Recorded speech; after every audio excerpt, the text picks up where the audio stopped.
Təəssüf hissi ilə qeyd edirəm ki, bugün Pakistan və Hindistan münasibətləri çox gərgin bir məcrayda inkişaf eləyir və o münasibətlər o səviyyədə gərginləşib ki, real hərbi toqquşma müstəvisində də özünü büruzə verə bilər.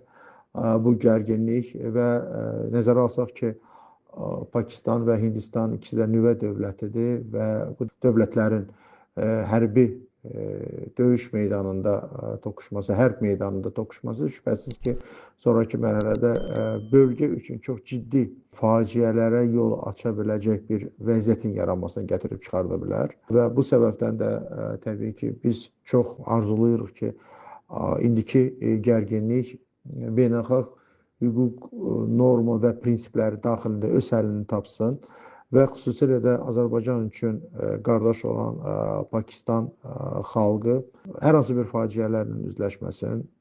Bunun çox sadə bir səbəbi var və səbəb də ona bağlıdır ki, Azərbaycan-Pakistan münasibətləri dostluğun, qardaşlığın və strateji tərəfdaşlığın nümunəsidir. Ölkələrimiz hər zaman bir-birinə dəstək nümayiş etdirib, beynəlxalq aləmdə ortaq maraqlara əsaslanan siyasət yürüdüb. Bugün Azərbaycan və Pakistan arasındakı siyasi, iqtisadi və humanitar əməkdaşlıq kifayət qədər yüksək səviyyədədir. Tam əminliklə deyə bilərəm ki, xalqlar arasında əlaqələr uğurla inkişaf edir. Hər iki ölkənin dövlət başçıları, nazirləri və digər rəsmi nümayəndələri arasında mütəmadi səfərlər və görüşlər keçirilir. Hətta beynəlxalq təşkilatlarda, o cümlədən Birləşmiş Millətlər Təşkilatı, İslam Əməkdaşlıq Təşkilatı və Qoşulma Hərəkatında qarşılıqlı dəstək davam etdirilir.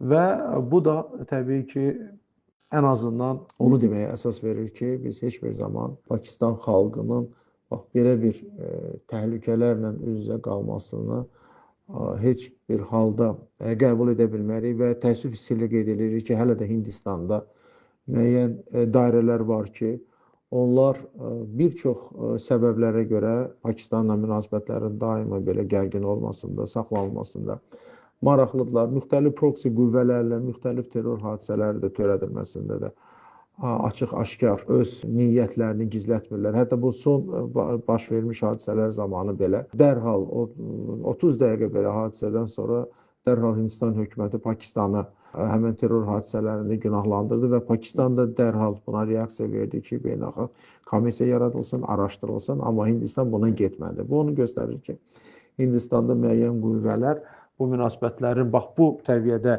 gərgin olaraq saxlanılmasında maraqlıdırlar. Bunun səbəbləri siyasi səbəblər ola bilər, daxili siyasi müstəvidə bir çox proseslər var, qarşıdan gələn seçkilər və digər məsələlər ola bilər ki, Modi hökumətinin açıq-aşkar tərəfdarlarının daha mobilizə olunmuş üçün bu kimi deməli proseslərə və hərəkətlərə əl atmış olsunlar. Eyni zamanda burada iqtisadi dairələrin müəyyən maraqları da öz təsirini göstərə bilər. Misal üçün, o 6 çayla bağlı ki olan məsələ, hansı ki Hindistan ərazisində axan və Pakistana doğru gedən çaylar üzərində hidroobyektlərin tikintisi və yeni infrastrukturun qurulması, o Pakistana axan çayların suyunun həcminin azalması və qismən də bağladılmasına gətirib çıxardan bir haldır ki, indi burada iqtisadi maraqlar ön plana çəkilir və onlar üçün maraqlı deyil Pakistanda xalq bundan necə əziyyət çəkəcəkdir. Bu da təsir edə bilər. Sonra burada nəzərə alsaq ki, Pakistan üzərinə çox saylı enerji və nəqliyyat layihələri reallaşdırılır ki, bu da əsasən Çin və Pakistan münasibətləri üzərində köklənmiş və bu münasibətləri daha da gücləndirən, kifayət qədər də geosiyasi əhəmiyyət daşıyan bir layihələrdir və bu layihələr də nəzərə alsaq ki, Kəşmir əyalətinə yaxın ərazilərdən və qismən də həmin ərazilərdən keçir və bu deməkdir ki, mümkün hərbi əməliyyatlar ilk əvvəl məhz Çinin strateji maraqlarına cavab verən bu layihələrin zərbə altında qoyulmasını gətirib çıxarda biləcək bir mənzərənin yaranması ilə nəticələnər və burada da Çinin maraqlarına toxuna biləcək bir siyasət yürürülür. Burada geosiyasi, geostrateji və kifayət qədər regional əhəmiyyət daşıyan deməli hadisələr baş verə bilər ki, bu qətiyyən bu arzu olunan hal deyil və bu baxımdan da inanırıq ki, həm Hindistanda, həm də Çində soyuq düşüncəyə malik olan praqmatik siyasi qüvvələr, onlar bu prosesdə çalışacaqlar maksimum dözümlü olsunlar və hər hansı bir təxribatlara və hansısa qüvvələrin, xüsusilə də Hindistanda kifayət qədər fəal olan və müəyyən terror dairələrinə yaxın olan qüvvələrin bu kimi hərəkətlərinin qarşısını ala biləcəklər və nəticə etibarilə bugün yaşanan gərginlik soyuq fazaya keçərək sonraki mərhələdə münasibətlərin normallaşmasına səbəb olacaqdır. İstənilən halda Azərbaycan xalqı hər zaman Pakistan xalqının yanındadır. Pakistanın ərazi bütövlüyünü dəstəkləyir.